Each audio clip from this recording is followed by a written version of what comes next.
Assalamu alaikum and hi everyone.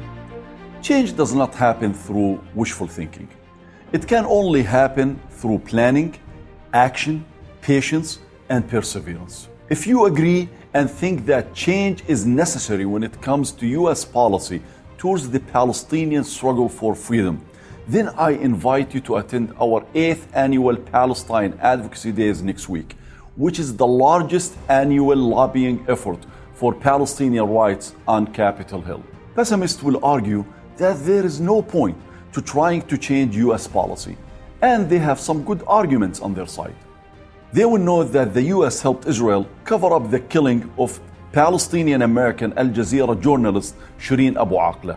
They will point to Israel's recent brutal aggression on Gaza that killed at least 46 Palestinians, including 17 children, and wounding hundreds more, where the Biden administration sided with the aggressors instead of the victims, expressing support for Israel's right to defend itself, even though it is an illegal occupier that launched an unprovoked attack against the defenseless people it besieges.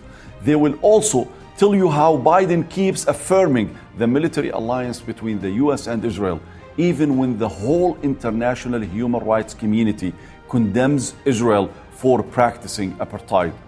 And on top of it all, AIPAC and affiliated Zionist groups poured millions of dollars into recent Democratic primaries, defeating several congressional candidates who either support Palestinian rights or who at least stop short of advocating for blind and unconditional support for Israel.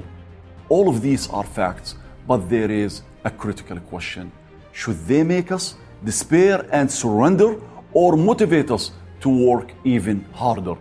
Pessimists may see a grim picture, but if you look closer, you will notice something else is happening. Countless polls show that American support for Israel is declining, and that young Democrats increasingly oppose Biden blank check support for Israel.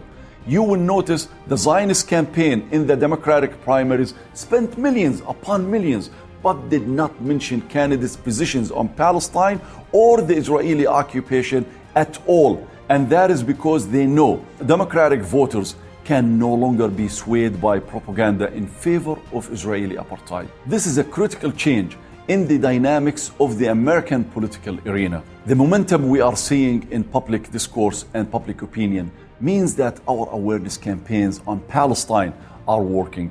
Our advocacy and lobbying efforts for Palestinian rights gaining traction and paying off. This is no time to despair. It is time to maximize our efforts. We can bring about the change we are fighting for. We simply have to be committed to organizing ourselves properly, utilizing our resources, and building alliances in support of justice. That is why I invite you to join us.